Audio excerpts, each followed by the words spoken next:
Hello and welcome to the Final Cut, Half Cut with me, Jason Winter, and my good old co-host Nick. How's it going, Nick? It's going okay. Yeah, just okay, mate. I'm doing fine. Yes, how are you? Lockdown free. I'm doing alright, mate. Yeah, ups and downs, smiles and frowns, but in overall, I'd say I'm in a good place. I've got things to be focusing on, projects to be done. Uh, Trying to make some money, make a mark on this goddamn world, but just ticking over, mate. Got snowed under at the moment. My house is covered in snow here in Essex. Is your flat covered in snow? Yeah, it's weird. I've never quite seen this much No. snow where we I live. was going to say, like, when I was about 10, I remember there being some snow, but that was about two. That was like half as much snow as we've got now. This is the most amount of snow I've ever seen in Essex, or anywhere actually, because I haven't been skiing actually, so I think this is the most snow I've got. Yeah, Yeah, I keep on waking up surprised it's still yeah, I there. know. It started snowing again today after the massive amount yesterday or the night before, and I'm just like, this is, I'm past the age of wanting to go. I have had a little play in the snow, threw a couple of snowballs at my girlfriend, but at the end of the day, I'm not going to go out and fuck about for hours on end in the snow because my joints ache and I've got shit to do. So if anything, I was going to do some gardening this week. Spring cleaning and all of that. Get the house sorted, get the garden sorted, paint the thing, make it all like feel like fucking Snow White. And instead, it's just covered in white. It's just I can't get anything done. Yeah. So mild inconvenience now. I haven't got the joy of a child. But that's most things in life. you know, McDonald's used to be fun as a child. Now you're like, oh, I'm eating McDonald's, I'm a piece of shit. Um, McDonald's is still good. is it? Yeah, but you still get. Yeah, it's good for what it Yeah, but when is. I buy you the Happy Meals, Nick, you're playing with the toys, so that's different. So, Yeah, no, the food's still decent though. I mean, it's not putting on no, I'm airs. joking. It's not like Nando's where it's trying to be something it's not. Yeah, it's not like Pizza Express, although Pizza Express has gone under in it. Mm. I have no idea. I don't pay Like attention. the But yeah, more look, high-end high street fare that try and be better than they are. Yeah, I'm with you. you got to show you got to show some respect to McDonald's because when you're at your lowest, Yeah, he was there for you. yeah, that's a good point. McDonald's 99p menu. I'll give you a good. People get a little bit of change and they turn their back on it. Exactly. I'll give you a bit of insight, right? When I was a high roller in the business world, I was flown out to Switzerland. Yeah, they have no tax in Switzerland, or very low tax rate. I'm not Google it yourselves, people. I'm not here to advise you on the tax rates of European nations. I'm But gonna go with very low because none sounds ridiculous. yeah, no, I don't know if it's no or low tax. It's not enough. Guess how much I paid for a double cheeseburger, which in the UK famed as a decent. You can bowl it into any For McDonald's in the for country. for a royale with double cheese Uh, or a double royale with cheese. yes. Wait. What's the reference? Would Um, you call a quarter pounder? you No, call a that's a quarter quarter pounder with pounder. cheese. Whereas this, no, it's not a quarter pounder because quarter pounder is one big patty. I'm talking double cheeseburger. So I pay a Okay. standard £1.50 in any McDonald's in this fair nation, this sovereign nation of Great Britannia, £1.50 sterling, right? He says in his Yeah. sheepskin. Uh, Guess how much in euros I paid for the same double cheeseburger in Switzerland? £1.50 in the UK, people. Bear in mind, ready, Nick? Go on, have a guess. One euro. €1 with no tax, no or low Yeah, just tax. €1. No, the difference there is, mate, because no one pays any tax, the businesses themselves have to put the prices up. I paid for one fucking £1.50 double cheeseburger, €9.50, bro. €9.50. And that's why fuck Switzerland. Are you sure you weren't supposed to pick up drugs or No, something mate, I thought you at were the gonna. same time? Because that sounds like a No, it's just you're going like, everything. oh yeah, you're paying for this expensive, but actually we're giving you No, drugs. no, it's like €11 a coffee. It's like it's just it is so expensive there. It was mind-blowingly expensive. I was like, oh, this is why it's no tax because everyone's got to be fucking loaded avoiding their tax over here. Yeah, little side note about Switzerland. There you go, Big Mac's. Beautiful country. It is beautiful. Lake Geneva is beautiful. I did like Lake Geneva. I didn't like the cost of their double cheeseburgers. So there you go. McDonald's in the UK for the people. The Switzerland. I'm a big fan of the convention as well. Yeah. What? The Yeah, McDonald's convention. Geneva. Oh, right. Yes, that as well. Very good. Very good. Nick, international lawyer slash podcaster. Um, cool. Yeah, I don't know why I'm on that sort of rant, mate. Yeah, Switzerland double Yeah. cheeseburgers are expensive. You been up to much, mate? No, I don't do anything Good, me neither. ever. Scheming to take over the world, as you know. But apart from that, Yep. fuck all. Dangerous question, Nick. Have you watched Yes. any films lately? Yes, I have. Oh no, he ain't. No, you haven't. You haven't. Joe, I've been doing. Yes, I No, have. Joe, I've been doing. Well, have you been watching I'm films? playing Metal Gear Solid, bro. No, I'm joking. I've been watching films. Um, Yeah. See, I was trolling you there. That's me being funny. I do have a sense of humour some of the time. No, cool. Okay. What you Yeah. been watching, mate? What's popping? Well, it's not just films. Have you ever watched Swamp Thing on Amazon? I did start it before it was available legally, which I am not admitting I didn't do that, but maybe I did. Watched the first one online, but I'm a bit of a wanker. You know this anyway, but more specifically to do with film and TV and comic book is I'm a big Dark Horse comics fan. Particularly, I'm a snob. So when people go, "Oh yeah, I'm into comics," a few of my friends are into comics. One of my friends, Joe Hands, shout out Joe Hands, Veg. He hooked me up with like all the cool Batman comics. I am getting to the point in a minute, by the way. Like all the cool Batman Take your time. comics, like all the cool DC ones like the Death of Superman and the real like canon kind of epic stories that we're seeing being brought into the main DC universe. Anyway, so like the real backbone of the DC canon. Then I was introduced to Dark Horse comics, and I was a bit adjacent to that because I was buying the proper like Watchmen. I own like 1, 2, and 3 Swamp Thing. And basically, I'm a big Alan Moore fan, and anybody that follows Alan Moore on social media and on recent interviews, whether that's he was on the BBC with Stuart Lee, you can still watch that on YouTube. There was a big row when they did the 2012 Warner Brothers adaptation of Watchmen, which, as a comic book film and a Zack Snyder film, actually I think is probably one of his best movies and a better comic book adaptation. It's just that the original Watchmen graphic novel is in the Times 100 best novels of all time, is one of the best 20th century satirical stories, not just comic stories, but just stories in general. So the epic kind of like masterpiece that is the original source material is never going to be conveyed properly on screen. And subsequently, with Swamp Thing, with all of the DC legal stuff, with the buyout of Dark Horse Comics and the appropriation of Alan Moore's work.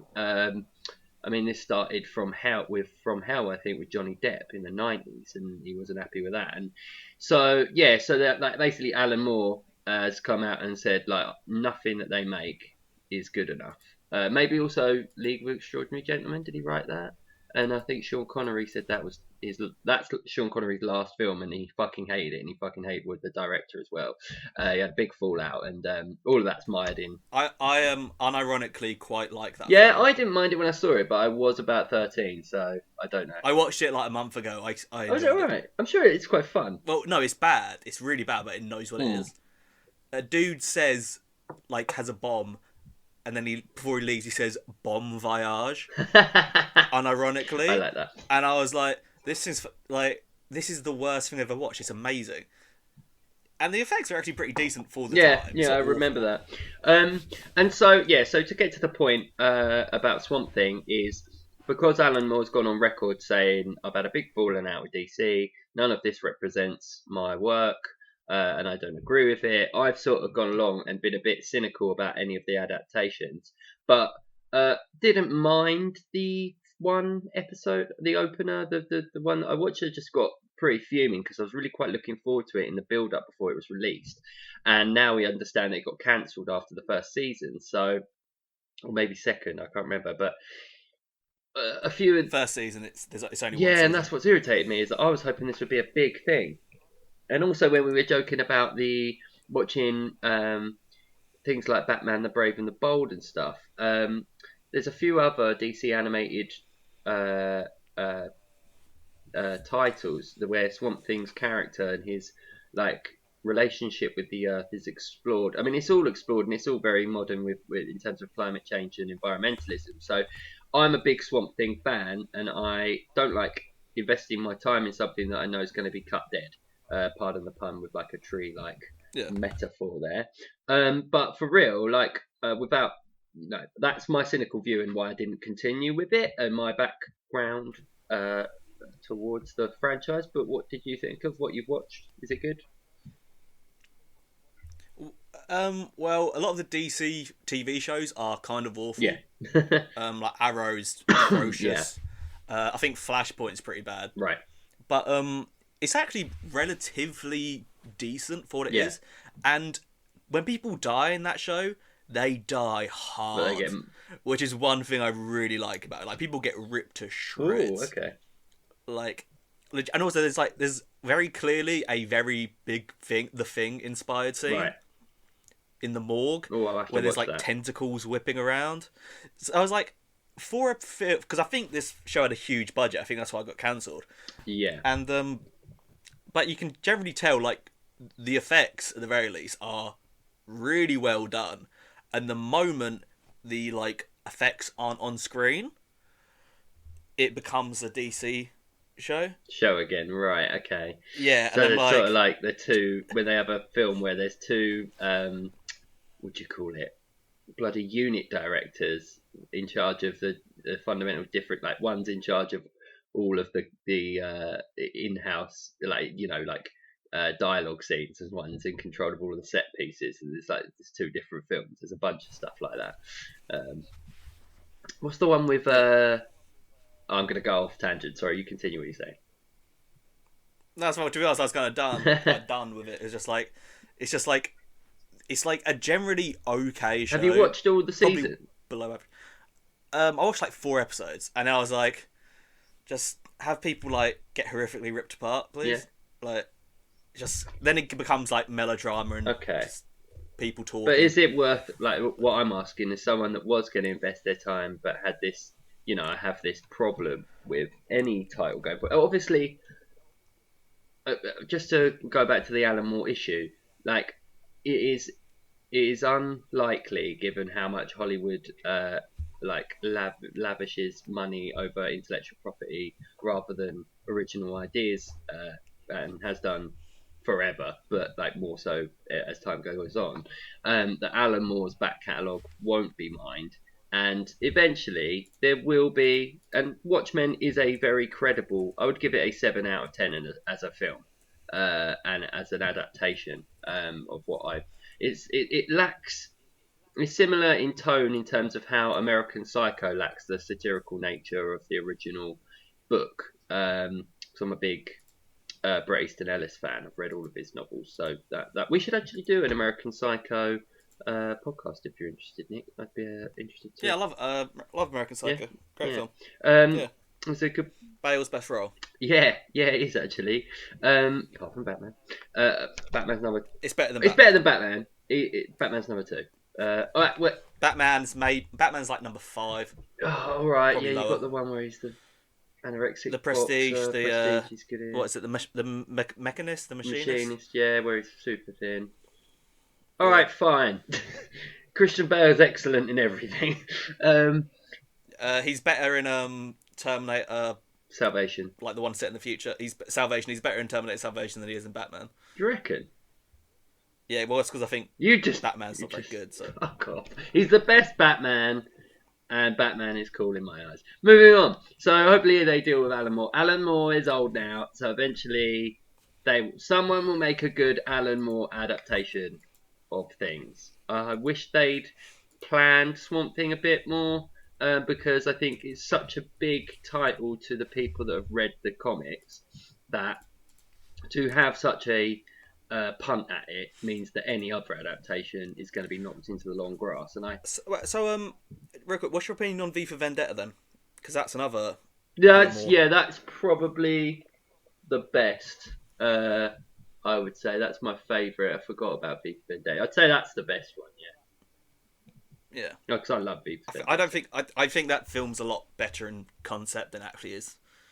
It's kind of a. I haven't read. Yeah, but film. I haven't. I mean, I know that that's a Alan Moore title, but I haven't read the comics, so I can't comment. Whereas I've read I own the paperback and the hardback with Watchmen. So I fucking loved it. I wanted to like get 2 more copies and then wallpaper it on my bedroom wall, so you'd have from start to finish of Watchmen. It'd be awesome.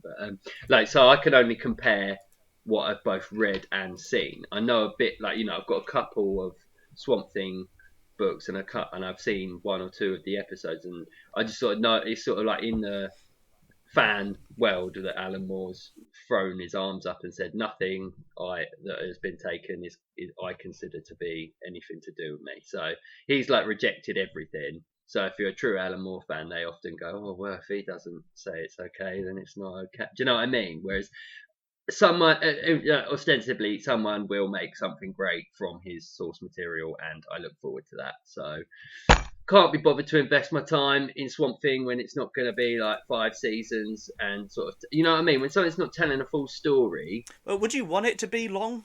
I'd rather have 1 good season than watch a show so done. Yeah, I know. Like Walking Dead. Oh yeah, no, agreed. Is one of the worst shows on TV. Yeah, because it's just gone on and on. What I'm saying is, I suppose to compromise or what I'm saying, but to make the real point is, I would like it to be as long as it's required to tell a fucking amazing story based on the source material, like true to the source material. That's how. I know I think there's 6 books, 6 volumes of Swamp Thing. Maybe only 4. I don't know. I have to confirm that, but it's not a lot.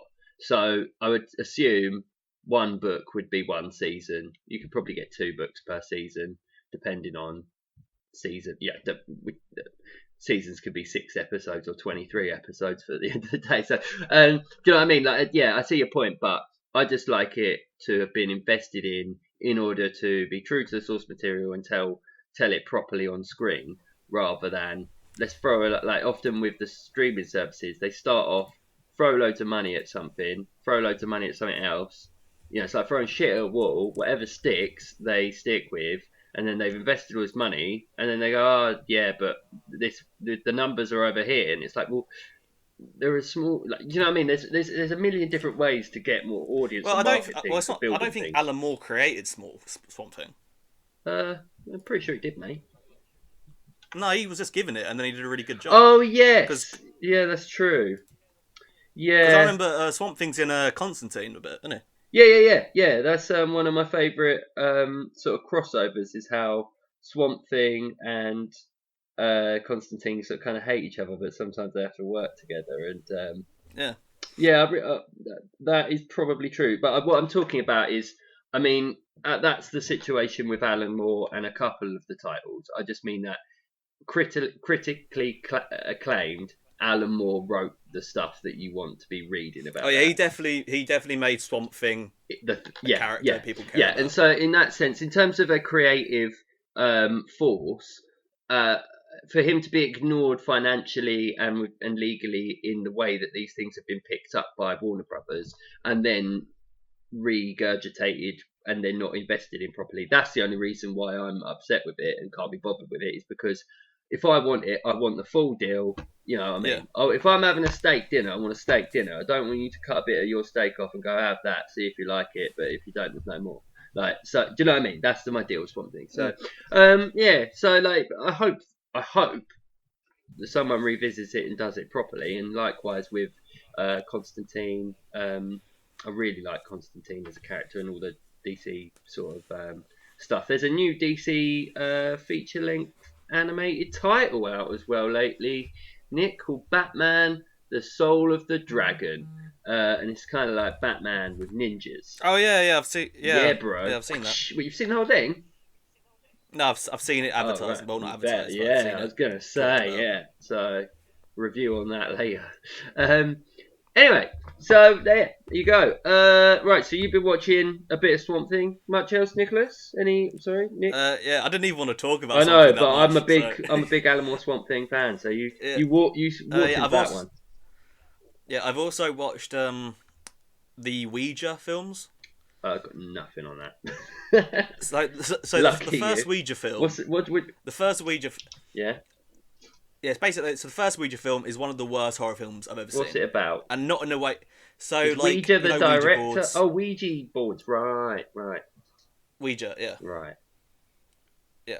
So it's like so it's like they summon a ghost who's pretending to be someone's like friend who died recently, and then it turns out it's like it tricked them to summon her, basically. Ooh. And the first film's fucking awful. It's like the most boring film I've ever seen in my life.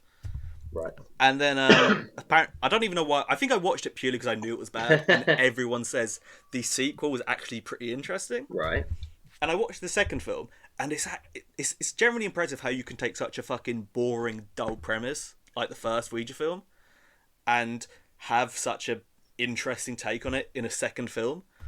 And there is so Right. much stuff about it that I'm like, it's not great, it's decent, it does its job, and there's a bunch of stuff about it I really appreciate. So it had a lot of Like, cool 'cause ideas. yeah, well, because we're talking about design later on, stuff and designs. Yes. Yeah, well, there's stuff they don't have to do, like because it's set in like the 70s or the 60s, I think. Every like 10 minutes, there's like a cigarette burn at the top right of the screen, Yeah. and they don't have to go extra like that, but they do it anyway, just because the guy who made it, I think it's Mike Flanagan, the guy who directed Oculus, stuff like that. He's a pretty cool horror director, Right. and it's like he didn't have to go this hard, but he did. There's a Just to passion stunt project on for him. people. I don't even think it was that, because who the fuck gives shit about Ouija? Yeah.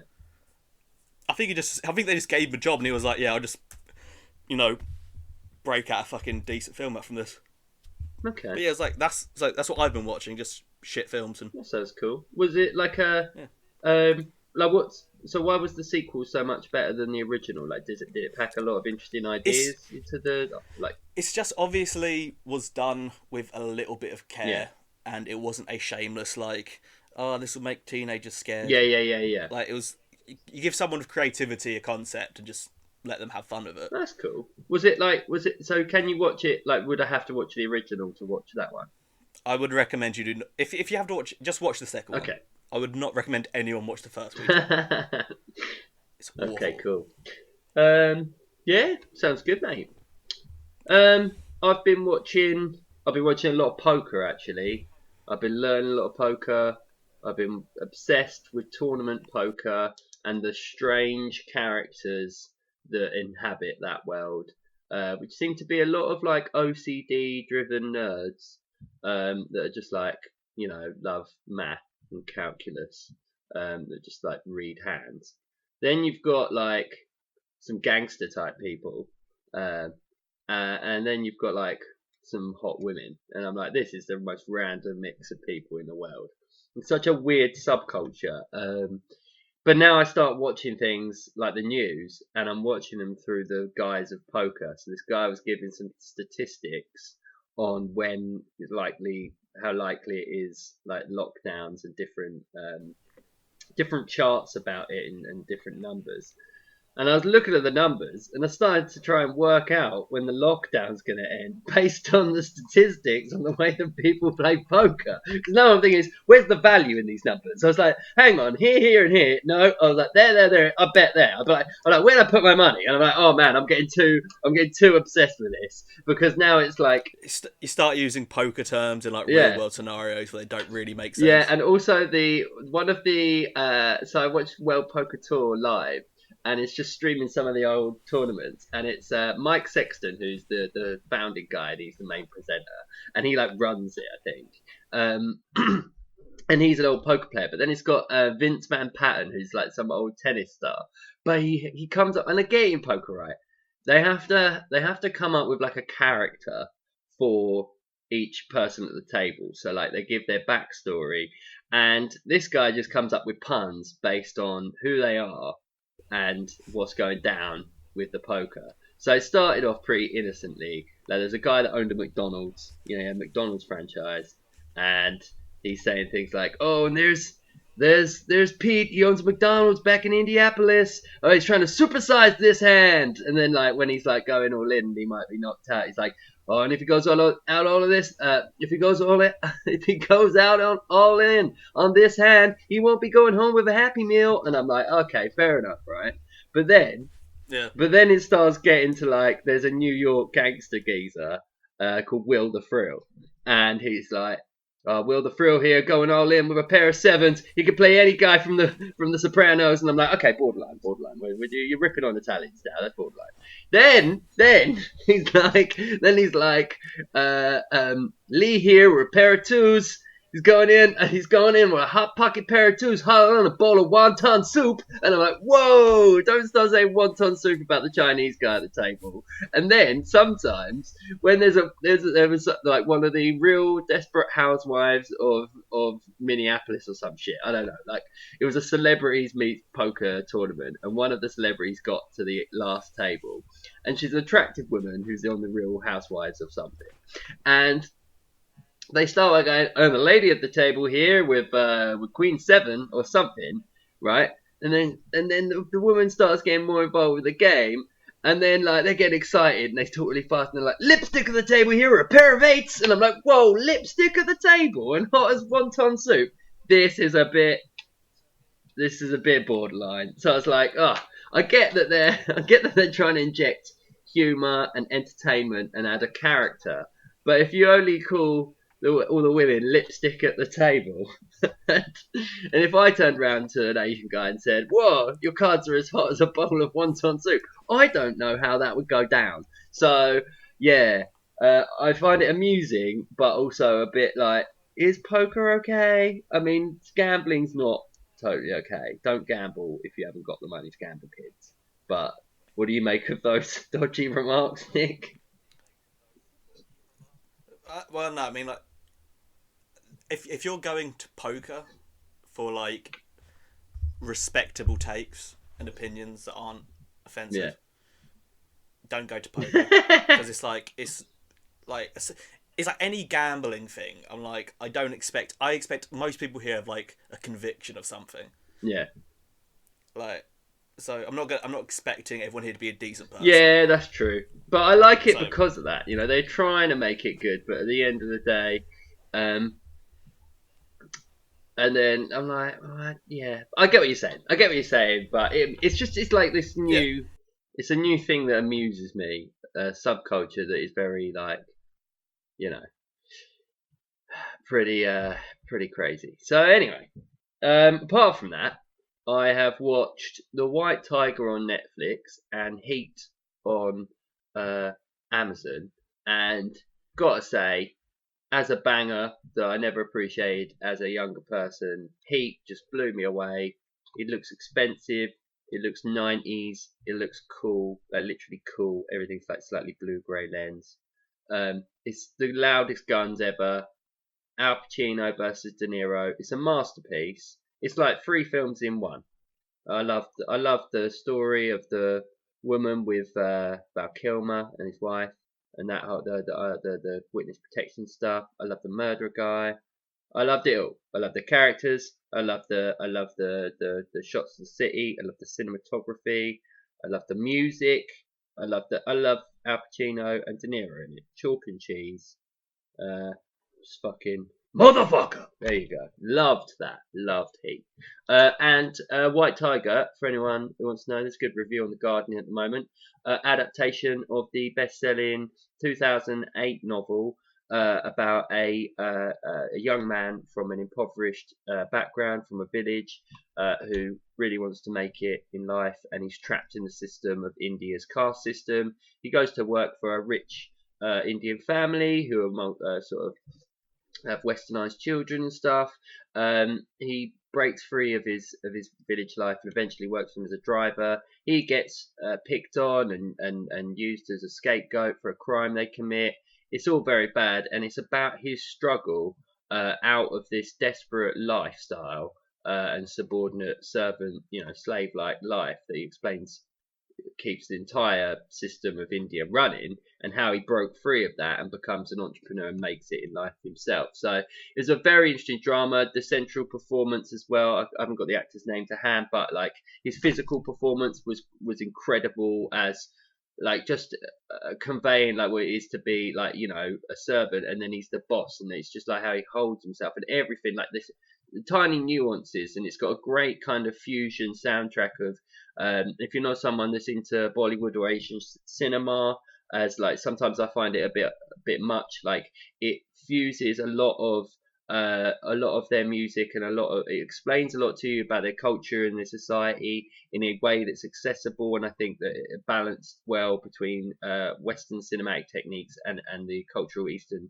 kind of flavour that it's trying to bring to the story, and obviously the background of the story and characters itself. So it was brilliant. It was a really good proper drama. And what I'm going to be next in watch is watching next. Sorry, Nick, It's I fine. haven't spoke out loud to an actual person in years. What I'll be watching next is The Dig with Ray Fiennes and who's the woman in it? Excuse me. It's about a Viking burial, or like a discovery, but it's during World War Two, and it's on Netflix now. Carrie With Mulligan. Carrie Mulligan. Oh, you're too fast, Nick. Yeah. Nick. It's starring Carrie Mulligan and Ralph Fiennes. Yep. And Lily James. So, more info, quality, not quantity. Whatever. So yeah, I'll be watching that next. It looks emotional, and it's only up the road from us. It was about a real discovery, real story during a real war, and it's only up the road in Suffolk. So it's only like 10, 15, maybe 20 miles from here. By here I mean where we live respectively. We're not together right now. Yeah. But yeah, so that's what I've been watching. Masterpieces and good stuff, mate. So yeah. Anything to say about Robert De Niro and Al Pacino? No, because we talked about this last week, but we had audio issues, so I don't think either of us Yeah. want to talk about all that stuff again. No, I don't. No, De Niro's better than Al Pacino, is what we decided. Al Pacino is Al Pacino, but they're both very good, both very successful. Good luck to you both. All the best. There you are. Godfather's a bit boring. That's paraphrasing it. There you are. So today, what I wanted to discuss in a random vignette of conversation has been heralded by a discovery I had on iPlayer with a new documentary. And so I'm just going to dive right in and explain it to you, Nick, Yeah. because there's a lot of moving parts to this, and part of it's to do, but I'll have an initial discussion about around some of the elements towards the documentary, which inform some of the sort of big things in film, and then later just a sort of a chat about design in film. So the reason why I'm talking about design and want to discuss the elements around this documentary is it was around the founder of the DeLorean. I think his name's John DeLorean, but I think his last name was bloody DeLorean. You can look up his first name. Is it John DeLorean? One moment. John DeLorean. Yes, yeah. It was John DeLorean, who was a American car executive, and he worked for General Motors. But basically what he wanted to do is fuck off and do whatever he wanted himself and be like, the golden boy, be like a Steve Jobs of cars. And so in the late 70s, mid to late 70s, he decides, I can't be bothered with this. I'm going to make my own company and go and raise a load of money. I won't go into the documentary, all of the elements of the documentary, because it's a feature documentary, and there's a lot of spinning parts. But to cut a long story short, John DeLorean created the DeLorean, surprise, surprise, which is in Back to the Future, and is synonymous as an icon of film design, time travel, etc., etc. Now, the actual DMC, DeLorean Motor Company, and the DeLorean they built is an icon of itself. But I know all of this. Any person that's seen any of the films, in Hollywood would know that. Most people know what the fucking DeLorean, what Back to the Future is. So, Yeah. what speed do they have to go back in time, Nick? 88. There you go. Thank you. See, I wasn't actually sure on that. I kind of. Put you on the spot, son. So the details around the actual making of the car are fucking mental. So turns out he didn't have any money. and he raises some money. And then through some twists and turns, he's bid it like he's trying to, like all the big companies are. He's shopping around different cities to get different deals for the manufacturing plant.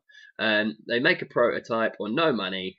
They literally have one car showing it around America and around Europe to try and get different cities to bid for the manufacturing stuff and to get the best deal and to get them all moving. So basically, he messes about and he's a bit of a wheeler dealer, and he eventually gets offered by the UK government. And there's a lot of ups and downs, but cut long story short, during the IRA terrorist attacks, Real quick, they built the real quick. What is the name of this documentary? It's called John DeLorean Back to the Future or something like that. It's on BBC iPlayer. Okay. If you just type in DeLorean on iPlayer, it will come up. And so basically what happens is through some dodgy deals, DeLorean gets his factory made in Northern Ireland, on the border between Northern Ireland and the Republic of Ireland during the IRA terrorist troubles. So during the troubles in the late 70s, early 80s, when there was like soldiers and bombs going off in the street, it is chaos. The footage from it is absolute chaos. But what happened is the factory ends up hiring both Catholics and Protestants on both sides of the border. So ironically, it unites the people that work together. And the UK government, the Thatcher government of the time, puts in £40 million. This is in the late 70s, early 80s. That's a fucking load of money. That's like 300 million, 400 million now. And like they pour all this money into this because politically it is so important to get a piece of control between the sort of border between the Northern Ireland and the Republic of Ireland in order to have a strategic advantage in this negotiation in the peaceful transition of power in Northern Ireland, that they basically give John DeLorean whatever the fuck that he wants, and he fucking ends up hiring this like giant apartment and office in New York. He's buying himself like custom made suits. Like the guy's got an expenditure of like $500,000, and all this money's going out the thing. And so these poor Irish people that were brought together. Then within a few years, the company goes bust. And what he tries to do to save the company, and I apologise for people that are watching this documentary because skip 2 minutes ahead now, is that he gets done in a sting by the FBI because instead of trying to refinance it through proper means and maybe looking at his own finances and practices and being a proper businessman, he tries to buy and sell $2.5 million of cocaine wholesale and to sell it on for like tens of millions on the street. And the whole thing's a sting by the FBI, and it was like 5 years before OJ got done, but it was the biggest scandal in the world at that moment.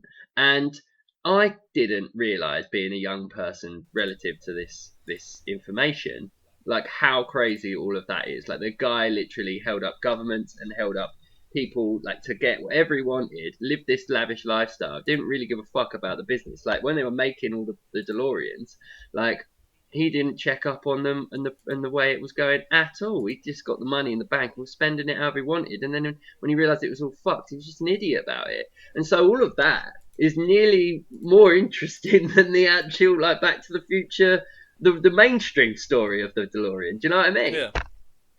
Yeah, so I saw that and it got me thinking. I was like, how crazy is all of that shit? This guy, as someone that, you know me, I'm entrepreneurial, but I love the sort of creative side of things as well. I was like, on every level, this guy is nuts. Like, not only, like, he had such a good idea for like a vision for the future in terms of a positive, like optimistic view of it. Like, because he did, you know, everything about the DeLorean was brand new. It was all made of aluminium or stainless steel, whatever. And it was a lot of the stuff about the technology and the way it was done, the free-thinking nature of the design of the vehicle and the ambition of the company, to me is positive and it's really cool. But like, and everybody bought into the idea, and even the workers. And the unfortunate legacy is that obviously it all went to shit, and it ended up undermining the peace process politically in this, well, not our country, but as part of our United Kingdom. So Very interesting kind of nuances to that background story, and like I never realised, like when you look at the DeLorean, you watch Back to the Future, you don't think it's made by a bunch of paddies in fucking Ireland, do you? No. Or whatever your name might be. But that's an interesting bloody background, Yeah. and yeah. So that's the truth about the making of the DeLorean. Are you a fan of the DeLorean or of Back to the Future, Nick? Um. Well, that's a question you kind of have to answer in two parts because you Yeah, gave me two separate parts of a I question. did. Yeah, Yeah. DeLorean. um. Fan? Yes or Well, no? in terms of how it looks, I think it looks Yeah, very striking. Like you can tell it's a DeLorean just by the way its fucking doors open up. yeah, And yeah. Back to the Future is, it's a great film franchise. But I'm pretty It's a sure the classic. DeLorean is famously a shit car, isn't it? Yeah, they It's like would. Yeah, they're famously famous for awful. breaking down. Yeah, yeah, So it's like, thank God that they decided to use a DeLorean for Back to the Future. Otherwise, no one would care about the DeLorean at all. that's a good point. I don't know. Like, yes, I agree. Yeah, it's synonymous with the film. But I think it had a cult following without the film. But I agree with you. It all sort of ties into one. Well, like I think that. it definitely has a cult following because most shit cars do. It's like what's the one of like three wheels? Oh, Robin Yeah, it's like Reliant people Robin. love that car even though it literally looks terrifying. Yeah, But like everyone knows what a DeLorean is. When if they chose like a fucking just a Ford, the DeLorean would be some car only known by like weird people who are really into cars yeah, yeah, yeah.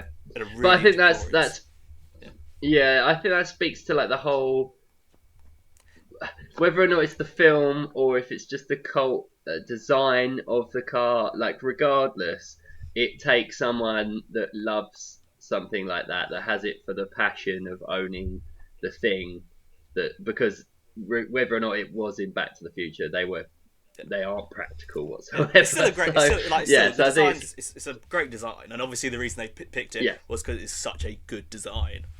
But like, yeah, if that engine, if that had a good engine, like that worked well, then that would probably be a very successful car.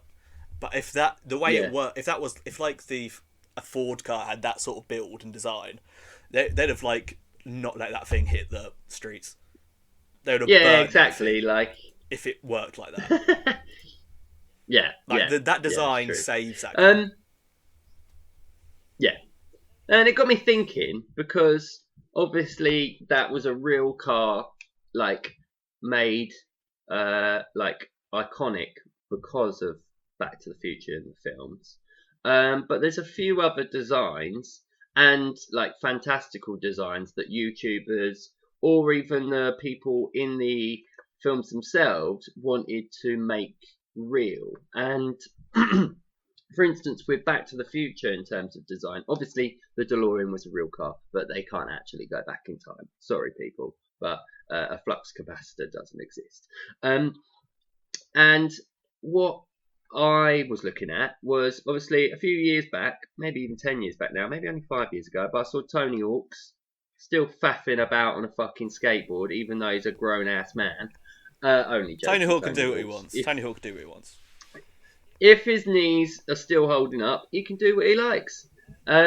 And he was on a real life hoverboard. Now, in Back to the Future 2, I think it is. Maybe it's the first one. No, I It's think it's the definitely not the second one. first one because they don't leave the 80s in the first one. Oh, yeah. Or the Um, 50s or 60s, whatever it is. yeah, that's it, mate. And then they go, yeah. Because they go back in time and they have to go back to the future, but then they go in the future and have to get back to their own time. Hoverboards are in the And second then one. Hoverboards are in the second one. yes, hoverboards are real, apparently. At that point, I think there's had to be like a metal ramp. But yeah, he was on a hoverboard, so that's happened. And then Nike did the thing of actually, when there was the 25th anniversary, of making the actual uh, automatic lace up shoes. Did you see that? When they did the actual, like they do themselves up. No, it's not. I've not seen that.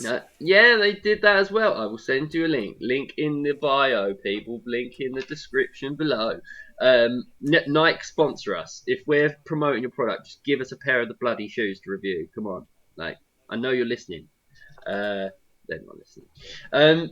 But yeah, so most of the things I can't remember anything else apart from those three. Back to the Future. I mean, obviously not the train. Don't be stupid, Nick. But like all of those things have been made real. Okay, as shitter versions of the fantastical elements as well. But I just wondered, have you got any big design? Are you a fan of any big designs? Because I saw also this YouTuber. He's basically made like a laser with a flamethrower that is essentially a lightsaber. It's not as good as a like lightsabers annoy me because you know the amount of energy required to have a it's not possible like physics. Well, Yeah, yeah, but you can't that's what I'm say gonna say. lightsabers aren't possible because this is a place where the Force exists, and like, so you can't be like, Yeah, oh, lightsabers aren't realistic. I mean, none of it's realistic. yeah, I know that, but part of me wants to believe Nick. Yeah. What about a dark saber? Could a dark saber be possible? We still don't know what it's made of. Well, it's just a lightsaber. It's like a sword, isn't it? Yeah, but I mean, the dark saber. I mean, so the lightsabers. I think we discussed this before. You pick your own lightsaber, don't you? No, well, But you, the you dark build your saber own. You is to build your do with own. the Mandalorian royalty. Yeah, you build your own. It's like build a bear, but build a saber. And the dark saber is a specific like relic, if you It like. was created by a That Mandalorian who joined the Jedi Order, the dark saber. right, that one. Yeah. And so therefore, like whoever wields it is the boss. That was what I got from old matey. What the fuck Gus is doing in space, I don't know, but he wasn't happy. And then the voice actor for the Joker turns up, and I didn't understand anything. Um, Duh. Irrelevant, really. So this little Mandalorian joke for you there, people. No spoilers. No spoilers. Yeah, right. So you're saying, just to be clear, lightsabers are improbable as a physical object. I didn't say that. You were saying that. All right, I'm saying that. Look, Yeah. check it out on YouTube. Like, type in real lightsaber, and this geezer does cut through an actual like safe with like 3 inches of steel. So he's got very close, but I wouldn't. You have to have a lot of gas and a lot of fuel. And what I learned in science was like the little triangle, where it's like oxygen, ignition, fuel. And I'm wondering what the complex triangle of a lightsaber's power unit must be made of, and what Samuel L. Jackson had to do to make it purple. So Well, he had to George get Lucas, if he you're had to get a listening, purple crystal. yeah, obviously, yeah. Yeah. Um, right. So, in terms of, I mean, I'm not a massive fan of lightsabers. I like design in film. Like, I like a lot of vehicles, a lot of spaceships. I think I told you, what was that? Event Horizon. I watched the other week. I love the spaceship design in that. Yeah, I was actually Obviously, going to like talk about that. I was Alien. going to talk about both of those. Oh, apologies. No, it's fine. Okay, Well, you brought Nick. it up, so it's fine. I brought it up.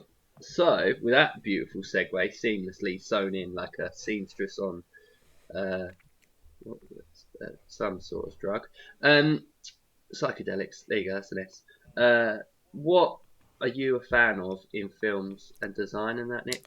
Before I get into Uh, my stupid bollocks. well, because I don't really care about cars at all, and No. a lot of the time, I'm a big fan of like set design. That's what I really Mhm. enjoy. And for me, design wise in space, I'm a big fan. Like, I don't like clean spaceships. I like my spaceships looking like fucking Yeah. awful. I don't want Yeah. to like. They basically look like I would hate to live in this thing. And Yeah. so for Event Horizon, I just love how it looks. Ignore all the gore and all that stuff, but like the way it looks like a chapel almost. Because I think they Yeah, it even looks. Yeah, I was gonna say it. Yeah, it's got a lot of gothic imagery, and it looks like you can't tell between like steel and stone. Do you know what I mean? yeah. That kind of that's what it is. So in architecture, it's called brutalism. So like sheer concrete and steel is known as brutalism. I've actually done a theory bit there. I've dropped some theory for. Yeah, I like that. Yeah, so I'm a big fan of Event Horizon. I love how it looks and all like the docking stuff, and also the how it could be a prequel to like all the 40k universe stuff, which I'm guessing you don't know anything about. No, got what you mean, like Warhammer? Yeah, but like the space stuff, so like Necrons and Chaos, Space Marines. I played the Warhammer 40,000 game, but I couldn't get past level 2 because I think it was broken because the boy from What one on Platinum, PS2? Indoor Market. Yeah, Or Fire Warrior? I think so. Yeah, Oh the man, one in the. you're orange. You're an orange guy. I think so. Oh fuck. The Yeah. the I remember that the game. cover was like you're on top of a bunch of. Yeah, skulls. that's Fire Warrior. That's Fire Warrior. I played that game Yeah. fucking loads when I was a kid. Love that game. Oh really? Yeah, yeah. Oh, we've bonded over a game, It's Nick. a bad game. Did you ever believe this day would happen? I know it's a fucking bad game. I couldn't play it. Yeah, I know, but you can play because it's broken. I played it while it fixed, and that is a bad game. Like straight up. Yeah, bad. it's rubbish. Yeah. Yeah. But so because in 40k Warhammer, it's basically Hulk Hogan. I've heard it described as Hulk Hogan is 50 feet tall and he's covered in metal and he's fighting Satan, and this is all Right. happening in a church, and the church is the Amazing. size of Rhode Island, and they're in space. Right. That's Right. 40k Warhammer, and a lot of people say that if you look at how Event Horizon is like the story, it's basically really similar to how we could go into 40k Warhammer, because they enter because they can go through, they like basically it's a warp gate they can go through, and that's how they travel in 40k, and the place they Right. describe sounds an awful lot like the Chaos Realms. So Yeah, a lot yeah, of people say this is a prequel to 40k Warhammer, which is pretty cool. That's sick. Yeah, Yeah, I like that it's idea. cool. That's we have got peak nerd onto Warhammer now. I like that. Yeah. Have you ever painted Small Man? I can't afford it. I'd love to. No, would love it's to. really expensive. It's like isn't it? I've got I was considering it. It was like 50 quid for a beginner pack, man. I'm fucking poor. yeah. Necrons, baby. I like. There's a friend of mine on Facebook, and he is an extremely good painter of those figurines. And although I mock that type of person in my nerdy podcast right now, I am envious of you, and I would like to do it as well. But what is the main?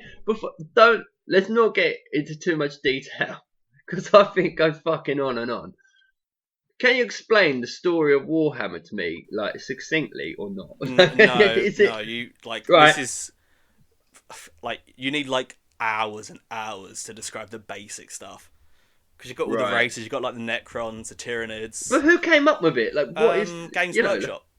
They just came up. Yeah, what? So it's like Transformers. They designed it as a game. They did it. It's not like a book that someone went, this could be a game. Do you know what I mean? There's not. Yeah, it was designed as a game. Well, the thing about Warhammer is like if you make fan fiction on it, it's real. Right. It's kind of like, you know, Star Wars like Legends, like anyone just wrote anything Yeah. and it was like, yeah, this is canon. Right. It's the same thing with Warhammer. Like you can write anything, and it's like there are so many books just about like Imperial Guardsmen and shit like that.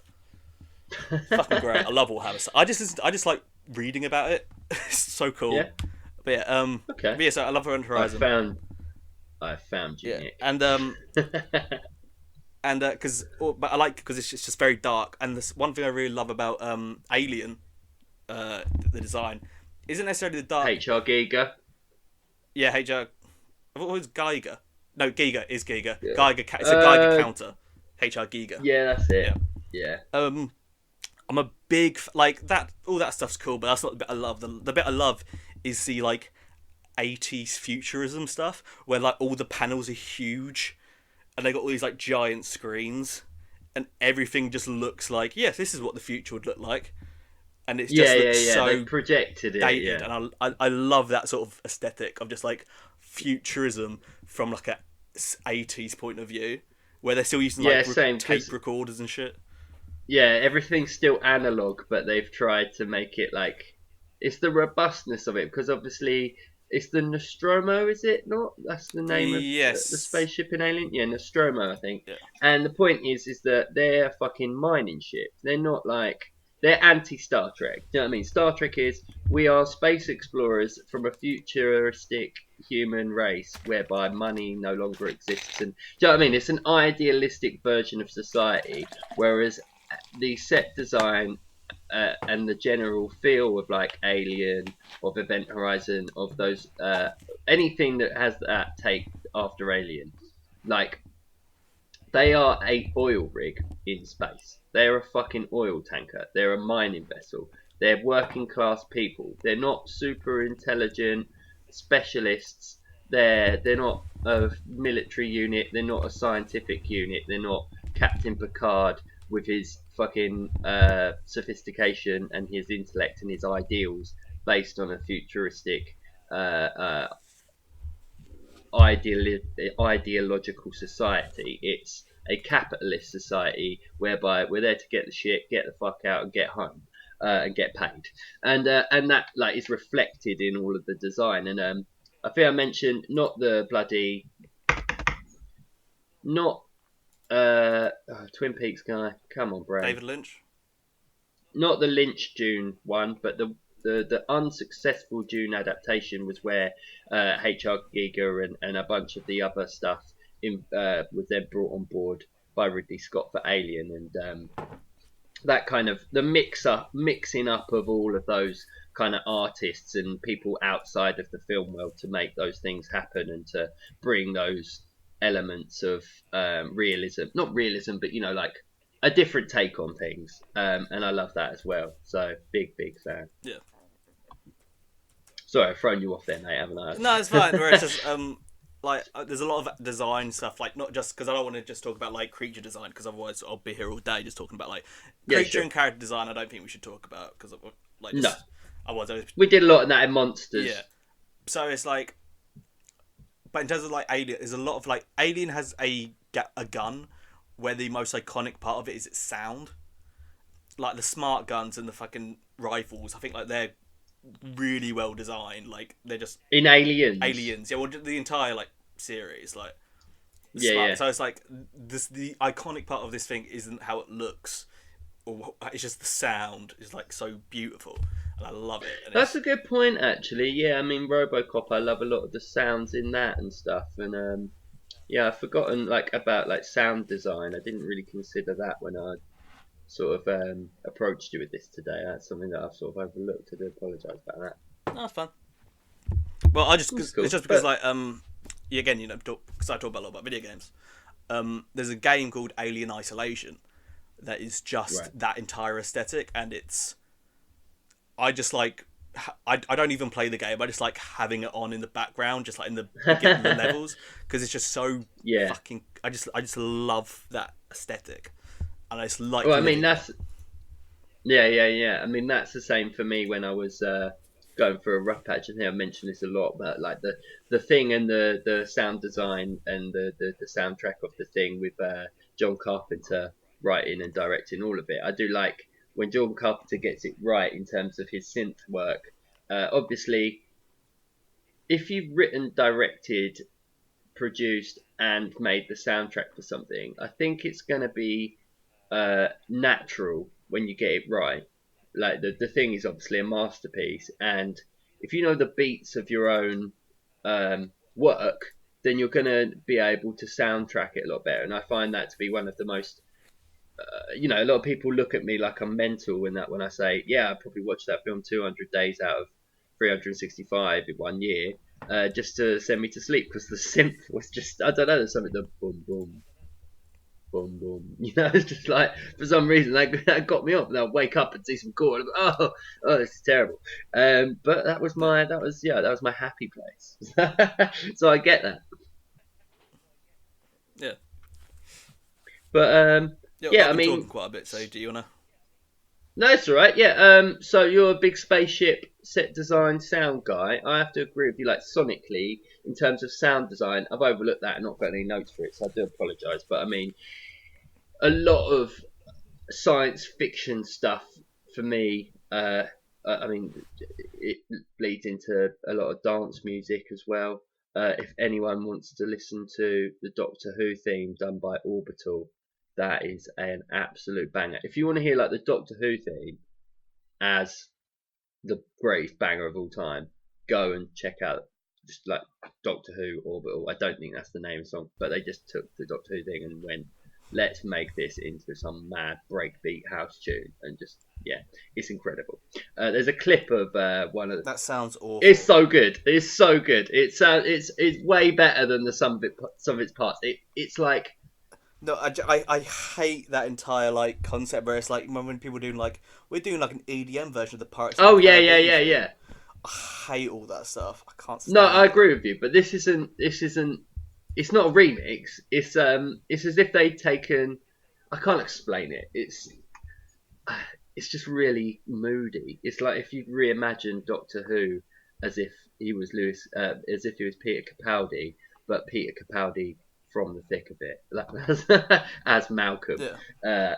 swearing at everyone and being the most aggressive person in musical form. I can't recommend it higher, more enough.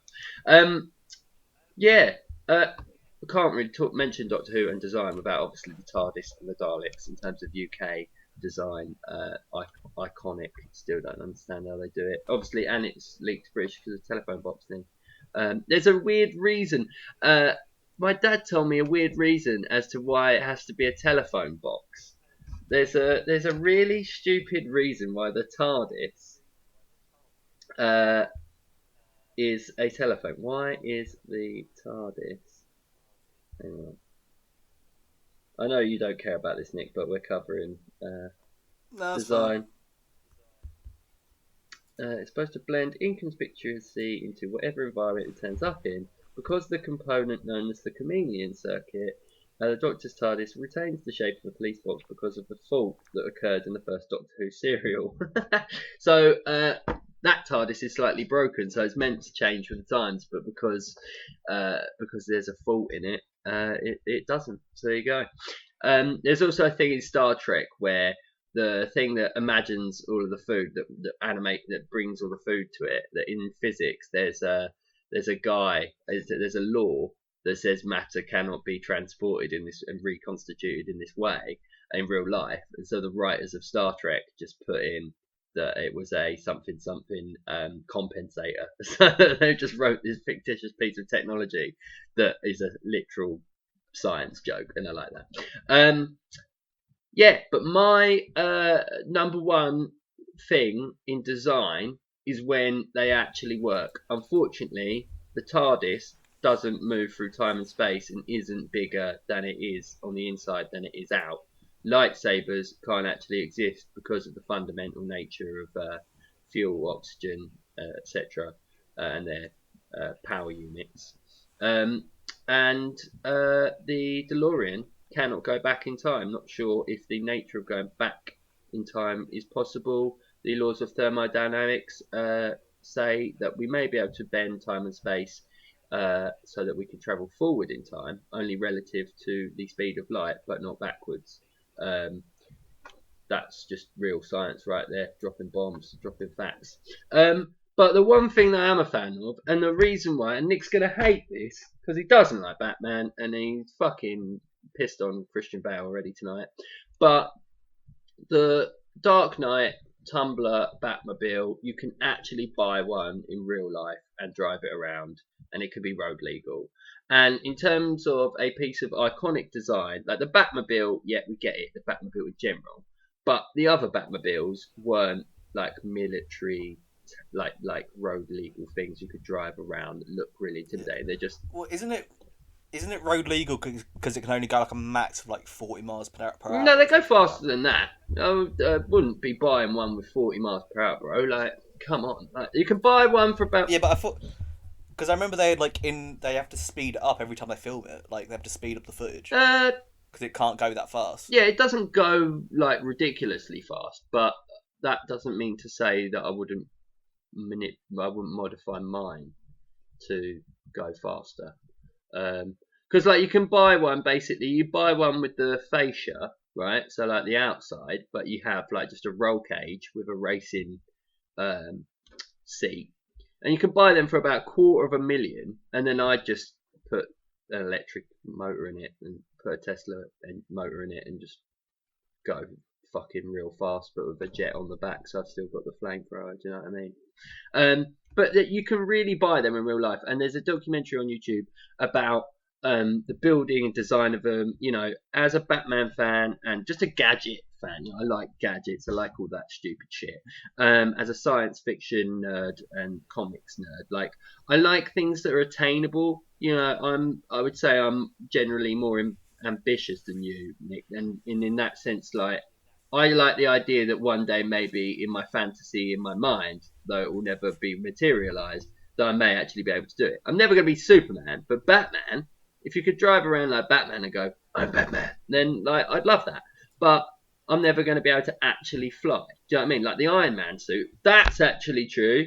The Iron Man suit thing, US military. You've seen the air jets on the hands and the feet, yeah.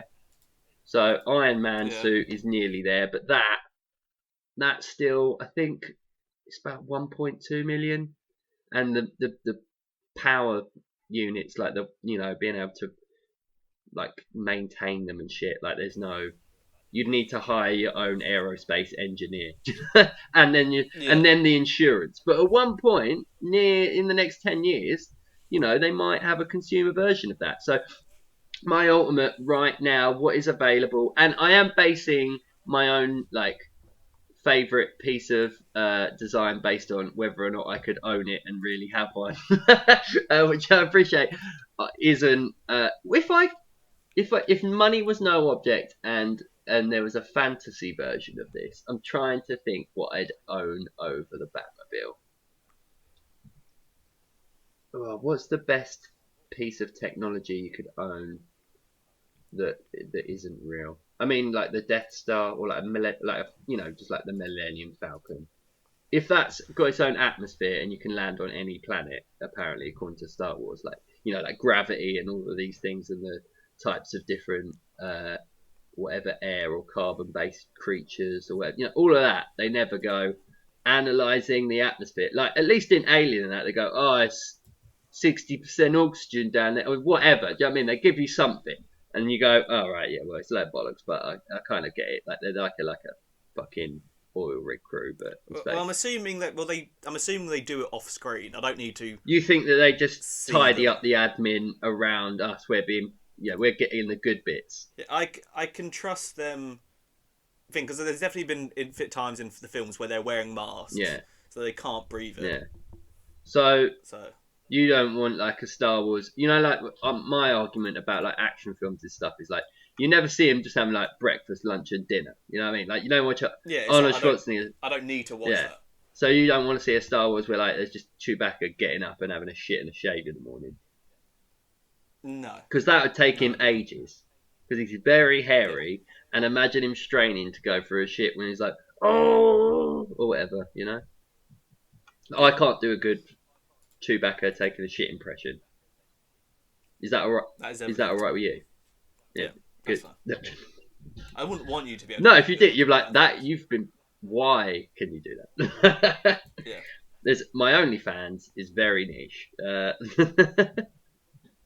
Anyway, so that's my favourite is the real Batmobile Tumbler from Batman Begins and The Dark Knight and that, because it's actually been done. And there's a good little behind the scenes thing on YouTube, like I said, like where you can go and see them developing it, doing the jumps and all this and that. And I thought that was quite cool. I can't really think of what I'd own. Can you think of what you'd own fantasy wise if all science money was no object? Well, the thing about like with me is there's stuff I have that I really really like and I never use because I like them so much. I know what you mean. I do that. And I feel like if let's say I did have a lightsaber, I would never use hang it up and say, because I'd be like, I can't touch this. It's too good. I can't. Like I wear my worst shoes everywhere I go because I have nice shoes that I'm terrified of messing up, so I don't wear it. Oh, Nick. So I don't. Everything I like, every like nice fantasy thing. If you gave it to me, I'd be like, I must lock this away for safekeeping. Yeah. In case I really need. Yeah, I know what you mean. And also because I play video games, so everything I want is from a video game more than anything. Like a keyblade or something like that. Yeah. I don't know what that is. Like a Buster Sword. Ever played Kingdom Hearts? No, I've heard of it though. Okay, well it's a sword that's also a key. That's pretty cool. Or I don't want to like a spoilers. Metal Gear. Spoilers, but yeah. That's not a spoiler. That's good then. Yeah, it's like they tell you that like in the first 5 minutes. I mean, Actually, no, that's a Kingdom Hearts. They tell you that in the first 3 hours because those games are would fucking you long. rather the Halo from Halo or the Death Star or slash Elysium? The Halo from Halo would kill me. Would it? Yeah, that's designed to wipe out all bionic matter Oh yeah, but I meant like. because to kill the flood. Oh yeah, good point. I forgot the story. You know what I mean, Yeah, like in Elysium where they've got like the Halo. Like, you know what I mean, like a giant yeah. ring of actual Earth that's like paradise, yeah, with its own atmosphere, technologically controlled, or Death Star, big tech mansion, ability to blow up planets. Um, neither. I wouldn't want either of No, those. you wouldn't like No, living I off don't want Earth. the. No, I'd love to live off Earth, but I just want my own little. I'd rather have the Millennium Falcon, just my own little place. What? So if you could have all of the Death Star to yourself, I'm not saying you're in charge of all the Empire. If I had all of the Death Star to myself, I'd have to have like. Firstly, I don't like leaving my room. Right. So if I was given all of the Death Star, I'm going to explore maybe 0.1% of that entire building, Right. that entire ship. Really? No point in me having it. Oh man, that's why And I'd have the Death Star because I'm more Vader than you. Do you know what I mean? yeah, I don't want power, so I'm more I wouldn't like use it. Palpatine. I can do a good. I could do a good. The dark side. Yeah, there you go. There's my Emperor Yeah. impression. I'd love that. So you'd just be in Vader's little pod, wouldn't you? In the little black I pod, you'd wouldn't. just No, be chilling in I'd there. have Millennium Falcon. I'd have a Millennium Falcon, just my own little house that flies. All right, all right. I'll let that Yeah. be. I'll let you have the Millennium Falcon. Let's try to think. So if like now that we're actually going to space, with SpaceX and Blue Origin and all of this. In the next 20 years, if they're like this space jobs, yeah, where like because the alien thing, which I think is the most powerful science fiction design work, I think it's the most striking H.R. Giger's work. I think it's more influential than anything else. Like Star Wars is more of a mishmash of designs, and also the like I like the way that they pioneered. If you watch the documentary I've referenced before, it's on Disney Plus, and the way that they got the flight space flight and the different gun battles and battles in space like that are pioneering. But I think in terms of the design of the spaceships and H.R. Giger's legacy, nothing's more striking. Something to me, and like that's actually my point when I was talking about the reason why that design reflects the story is obviously that's a mining rig. Now, forgive me, but we live in testing times, and even though the two richest men in the world are fighting to get us into space, that is for a capitalist purpose. And ironically or not, the most likely outcome of the future of science reality is much more going to be geared towards Alien than it is towards Star Wars or Star Trek. Like, we're going to be going up Yeah. there. If they offer space jobs in 20 years, it's going to be like, here's this asteroid filled with titanium. It has 50 times the amount of titanium on Earth. We want this fucking asteroid. Or who's going to claim and inhabit the most amount of planets, and therefore they'll all be on. Like Elon Musk has already said, Mars is going to have its own cryptocurrency. Mars will have its own set of laws. There's no legal precedent for Earth laws, humanity's Earth laws, once a corporation takes over another planet for those laws to apply. So, like, no human rights on planet Earth 2 if corporations go and inhabit that planet. So we're in a weird nexus in terms of where science fiction and Yeah. reality So meet. it's gonna be the Expanse Yeah, because that is the is Expanse. it? I haven't seen it. Yeah. But It's like there's a war between Mars and Earth. oh, cool. Yeah. Is there people on Mars or what? What's the Yeah, they're Martians. They're Martians. right? So we colonize. Yeah, and Hang on. then So you there's mean we colonize Mars and then? Yeah, and then Earth demands like taxes and shit like Yeah. that. And then Mars is like, fuck you. I mean, that's the premise of Blade Runner as well. and then there's the Outers Right. who get fucked over by everyone. Okay. The Expanse is a great show. Not enough people watch All it. right. I will check that out later. Actually, if that's similar to Blade Runner and stuff. There's some interesting stuff. I know you're not a big Blade Runner fan. I just to talk about that a little bit, just because in terms of set design, Blade Runner is another massively influential science fiction thing, and there was some great miniature. There was like they're all anime, so there's like three short films on YouTube that were made as part of the Blade Runner 2049 film. Some really well respected anime producers, and they made some short films, and one of them's about this war on Mars, and these two armies are fighting each other, and there's chaos in the battle. And one of these elite soldiers is killing all these people, and they're from Earth, and then they look at the people they're killing, and obviously, so it's a prequel to Blade Runner, and they are Nexus Sixes as well. So it's basically like one warring faction has got all these clones to fight their side, and on the other side, it's exactly the same. So this clone realizes that this is a load of bollocks, and they're being used. You know, they're being bred to fight wars for humanity on a planet that they don't. You know, like it's all a fucking con.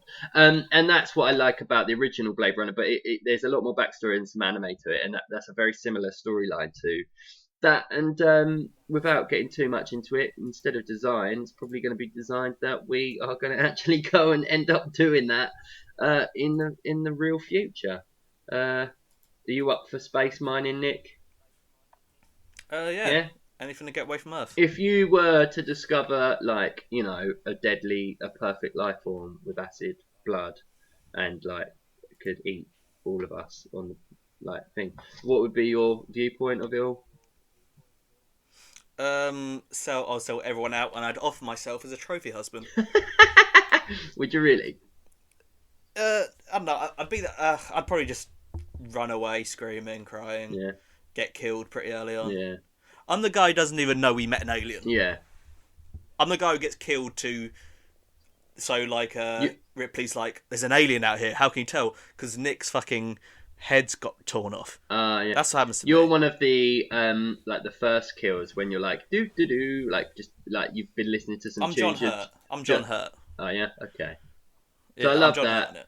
I don't know if I mentioned this before, but no one else apart from John Hurt and I think the android, spoilers, knew that it was going to burst out of his stomach. So all of the reactions from the rest of the crew at the table is genuine. Yeah. Same as in Die Hard, like they just dropped Rick. Alan Rickman, sorry, from a 40-foot thing onto a big trampoline thing, and he's just really falling, and that's just his real face because they just went 3, 2, and then just dropped him before they said 1. So I love all that, but if I was gonna get murdered by an alien in space, I'd be all guns blazing. Do you know what I mean? I'd turn the ship around and fuck the nukes into the original planet and blow up everything, but blow up myself. You know, I go all out. Like I'm sort of an angry person in life anyway, so I don't just like to upset someone. If you upset me, I'm gonna go and upset you and your whole family. Like, I'll go out of my way to ruin your day if you just ruined like 20 minutes of my time. So, and ironically, I waste everyone's time by doing this podcast. But no, I was just thinking, if that really happens, I don't know, because I'm scared of heights, but I reckon once I'm up there, I'd be fine. I'm scared if I'm like 10 foot up, but if I'm like a million miles from Earth, I might be okay. Yeah, well, there's a difference between being scared of heights and like I'm not great with heights, but I love flying. Yeah. I thought I liked flying, and then I went and did it on my own, and then it wasn't very fun. Flying's great. I love flying. I love the entire thing. I love airports. Yeah. Would you go on a skydive? Great would places. You do that? No, because the difference between like saying I like flying and saying I like jumping out of airplanes, that's ridiculous. I don't know why. But if you could, but I love flying. If you could have the sensation of flying like with a jetpack or whatever, would you do that? No. You like the safety of a vehicle of the being relative comfort plus. On my way to Vegas, baby. Yeah. Whereas Okay. the difference between like I like swimming and I like drowning. Like I see your point. who doesn't? Everyone likes swimming, Yeah. but I don't want to be in danger with it. I don't want there to be any I'm risk. saying that there would be danger, just you know, more visceral, more like you're doing the flying. If you could fly the plane, rather than be a passenger. Would you prefer, or be interested in doing that? Fuck, no, I'm not flying a plane. So you I want can no barely. responsibility, you just like the sensation, No, the experience. just listen. Just take me up there and just Right. make me carry So you shit. wouldn't I'll be the just be like, pilot in terms of space mining. fuck no. Why would I be the I pilot? don't know, Are Nick. you going to be What the your pilot? expertise? I know. Are you going to be the I'm pilot? happy to be the pilot. I would not trust you to be a pilot. What, in space? No, you can't even drive, dude. Neither of us can drive. I'm not going to trust this with a fucking plane You or have no, spaceship. as much as I have no experience in flying in space, you have no evidence to the contrary that I'd be bad at it. So I'm saying Mario Kart. I'm getting 3 stars on all the maps right now. I'm getting perfect scores. Okay, I'm getting 60 points. I'm getting 15 points every race. Have you still got baby mode on? No, I've got all of the Good. controls turned off, and I'm doing Good. 150cc, bro. So anytime, any place, you want to Yoshi up with me, we can go. So, but all right, fine. You're not on my space mining team. Um, kind of pissed off about that, Nick. I thought we were, You legitimately be the worst captain of a spaceship. I would be a terrible captain because I need stimulants. I need stimuli, whatever it is. So I'd be good. I'd like the responsibility just to be like, if I have something like, okay, like it's on me.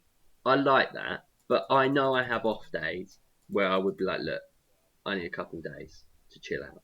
And people would be like, well, no, we've got to get fucking going now. There's this alien eating people. I'd be like, look, let me have a couple of days, watch this thing, chill out for a bit. Then I'll do it in my own time.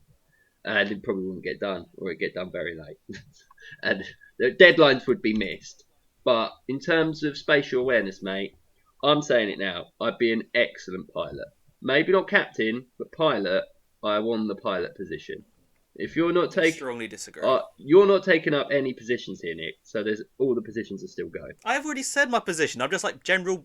Make me carry shit if you need me to do. So something, you're I'll the do it. caretaker. You're the janitor of the ship. Is that what you're doing? Yeah, that's what ships need. Janitor Nick, okay. Go fix a leak down at Sector 17. Listen, Nick. when they send, if you send just all a bunch of scientists up to Mars, guess what? That means someone's got to do the fucking shit no one wants to do. Good point. I can just be that guy. All right. You need guys who just want to do shit. Okay. Someone needs to I'm dig gonna a write hole Good Will for the Hunting in crops. space, and it's about a lowly janitor of a spaceship where everything goes wrong and people start getting murdered, but then he's actually secretly a genius and solves it without any of them knowing. It's an Alien meets Good Will Hunting story. So there you go. Starring Nick Waltham as the janitor, Jason Winter as captain / excellent 5-star general pilot, and other crew. Moving on. Have we missed any designs? Have we missed any icon? We did TARDIS, we did Batmobile, we did bloody all the Star Wars stuff. HR Giga, TARDIS again, Daleks. They're all right. I don't really care for Daleks. I think they're a crap design, to be honest with you. I don't think Doctor Who's very good. So. I'm not a big Doctor Who fan. Just, you can't not do design on screen and not mention it. I'm trying to think if we missed any big ones. Terminator skeleton. Yeah, Predator. That's pretty good at but I mean that was monsters. But then again, that's character. Yeah. I don't know. One thing I really do like is okay. So I think it's Cronenberg. There's a film called Existence, but it's spelled like a dweet. It's like Existence, whatever the fuck. Oh right, yeah. And Jude Law's in it, and he's got a fucking bone gun, and it's the coolest shit ever. Wow. Yeah. It's like it's made of like sinew and Yeah. stuff because they go into like a virtual reality game. Ooh, that sounds And gruesome. that's a fucking it's Cronenberg, so it's gonna be Yeah. up. But yeah, it's like, and that's like the coolest thing ever. If I had to own something, it'd be that. I'm trying to think of weapons and if there's anything else. I liked when Arnold Schwarzenegger did an actual chat about uniting America when the storming of the Capitol building went down. And it's a bloody good speech. He just he does a great speech. But at one point, he gets out the sword from Conan the Barbarian. He goes, "This is the Conan sword. Do you know why it's so strong? Because you have to heat it up, and then you have to hit it with a hammer. You have to keep hitting it." And he like does this metaphor about how you get that society gets stronger through the same way that a sword is tempered with heat and smashing it. And but it's just dope when he brings out his fucking giant Conan sword. He goes, "This is the Conan sword," and I'm like, "Yeah, it's the fucking Conan sword." There's got to be some other weapons. Well, did you ever watch Chronicles of Riddick? Yes. That film isn't great. No, it's not great. But I really like the Necromonger ship design. Yeah. Where there are like heads on top of it. Yeah, I liked that. No, they did. I think that was a very cool design. Yeah, because there was a nice sequence when they all slot into place or something, isn't there? And when they're having some meeting, and I was like, oh yeah, that was well done. It was sophisticated. I agree with you on that. Yeah. Not on how good a Riddick. pilot I am, but on that, fair enough. We'll leave it there. Designs. Any more designs? I mean, I've done a drawing here, but that's not been made into an actual Hollywood film yet, so I think that doesn't count.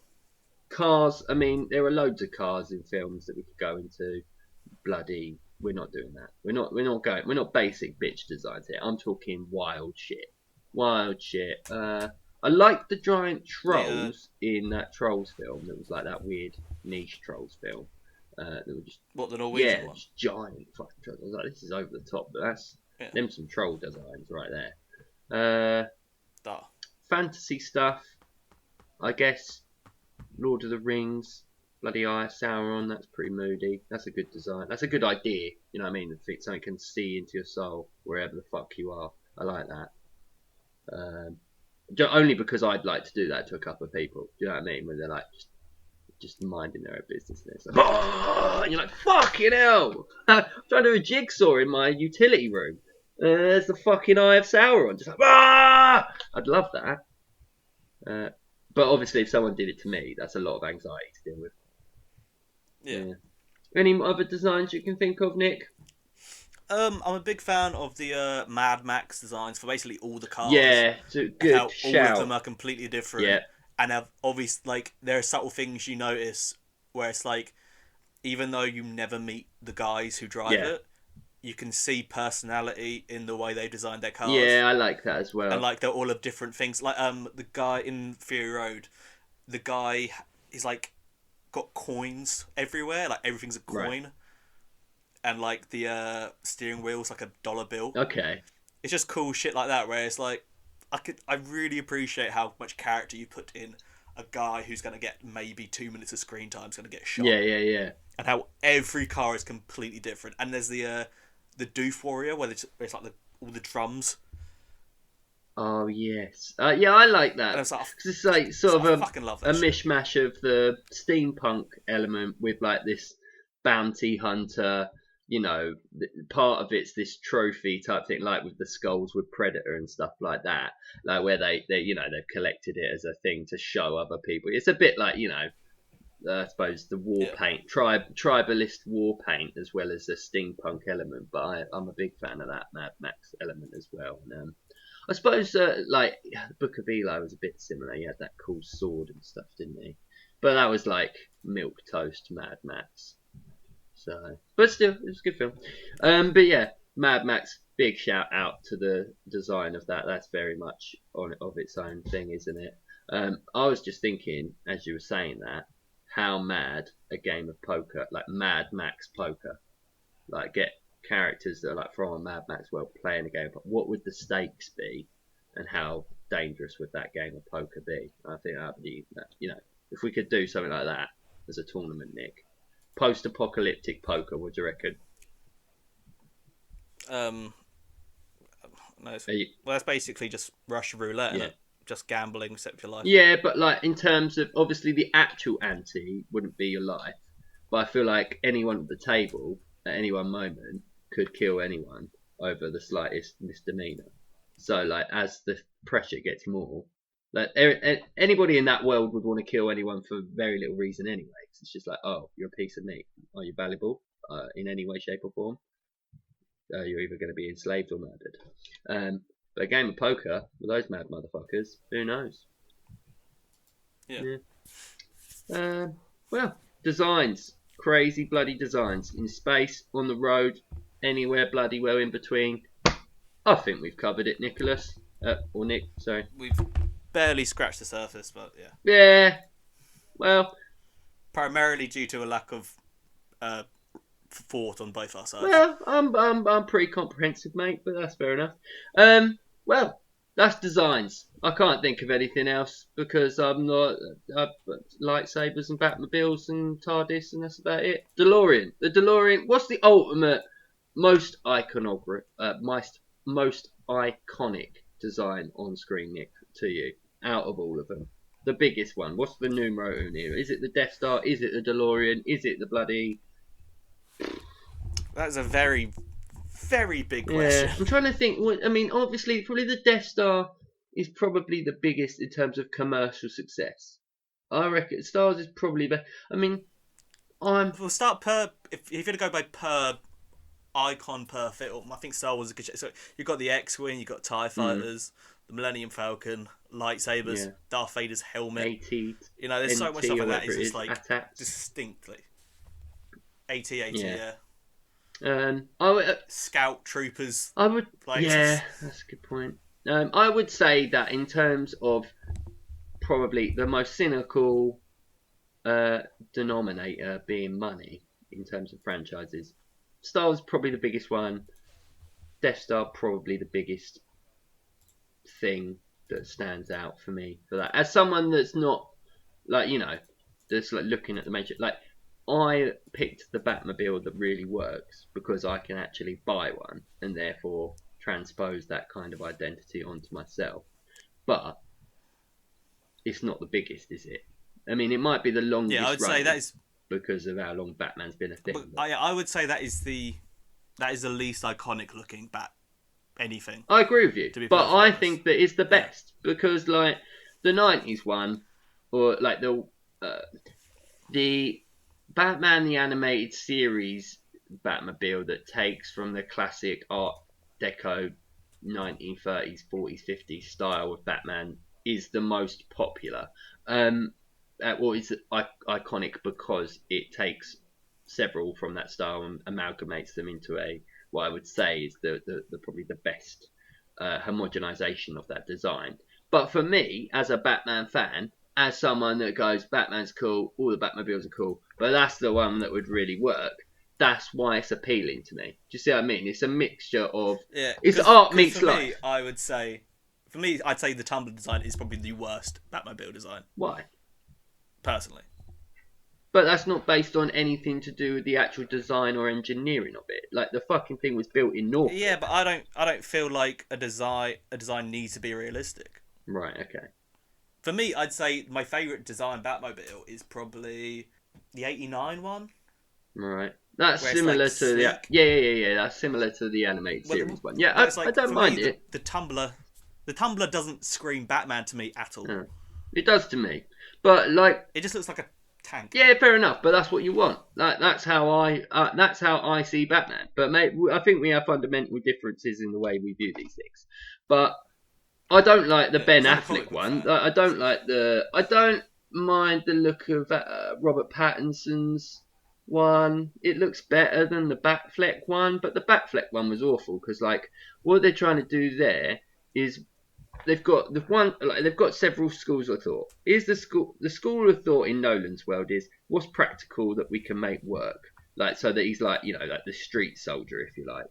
And that, in my mind, is the way I look at it. So that's where I'm boring, and I get how it's not technically Batman, right? But that's my school of thought. Then you've got the other school of thought, which is what's the bombastic in comics? What's the gothic? What's the aesthetic we're going for, rather than the practical, right? And then we've got the idea of America and an American superhero. And so in the films now, what I didn't like about Batfleck and what I don't think I like about Robert Pattinson's one is that it's basically a muscle car with some bulletproof glass and some armour.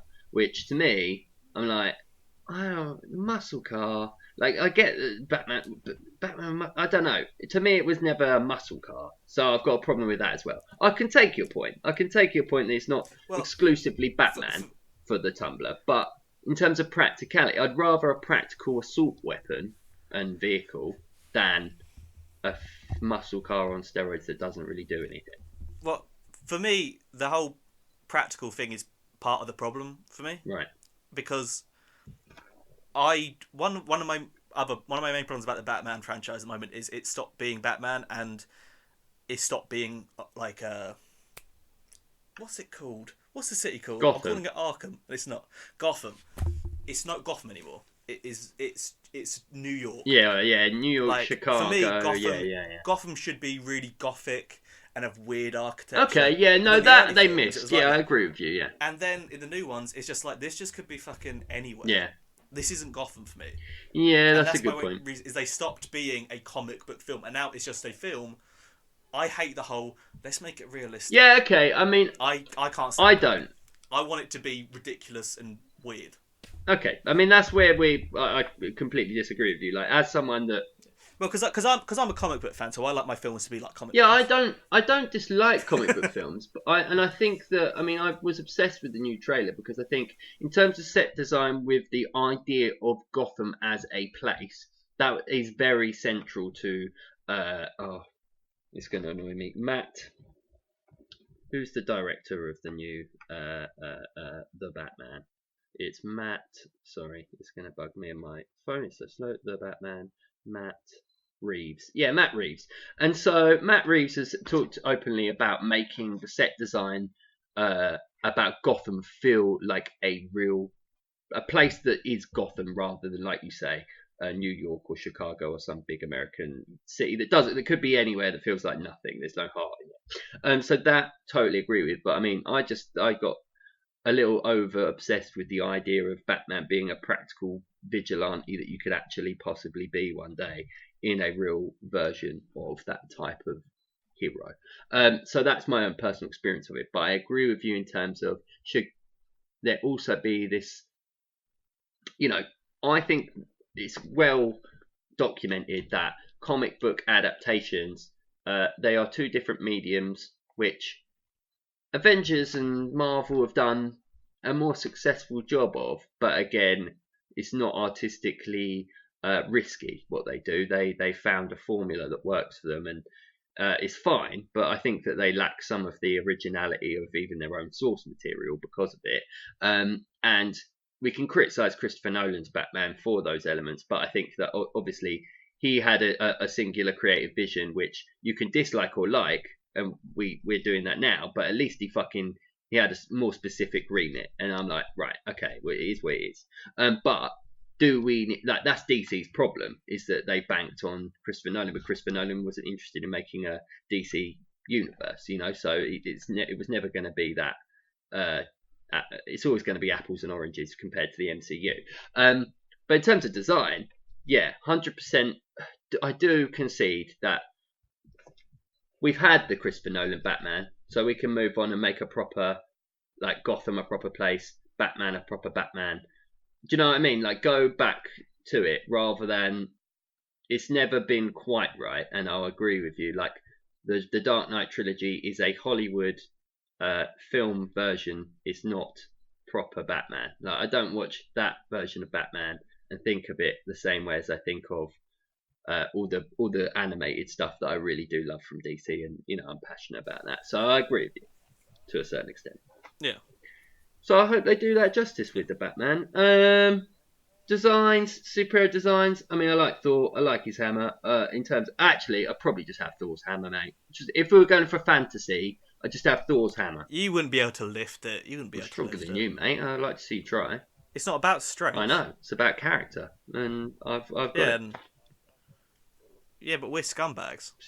I hope that's the royal we, not like Captain America. Captain America can only Thor and Captain America could lift it. Possibly. The whole so we wouldn't be able to lift it. Okay. Well, any other designs you can think of, mate? If we're talking about comic books, there's quite a lot I like. Okay. Well, I'm a big fan of any Spider-Man villain. I like the Green Goblin's jet uh, it's not a plane. It's a glider. Glider? Yeah, it's a glider. Yeah. Because you can now make. I'm friends with a guy that's got the world record for that. His name's Alexander Debreu from Canada, and he built a real one. He's got the world record for 170 meters across water. A real flying multi-rotor platform. So I think I'm just too obsessed with technology in the sense that, like, I got involved with drones and stuff that in 2013 there was this thing where at one point in time there was 400 journals being published about graphene every week, and 3D printing had just been invented and or just become available in the mass market.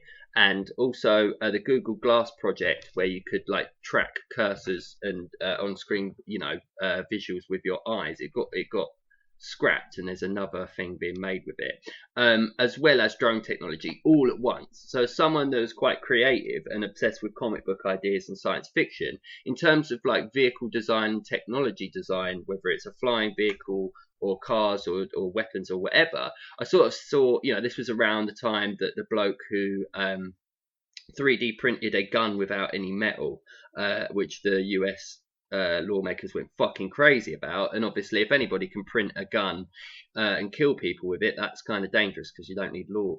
That's beyond the law of ordinary society. And so these ideas around the nature of what it is to have of science fiction becoming reality and technology being enable the ordinary person, if you like, not just a practical real life billionaire sat there going, I could be Batman. Like, then it was at the point where it's like, well, if you wanted to go out and fuck shit up, if you could read a book or read a thing online, go on the dark web, you could probably go and buy it or make it or do it.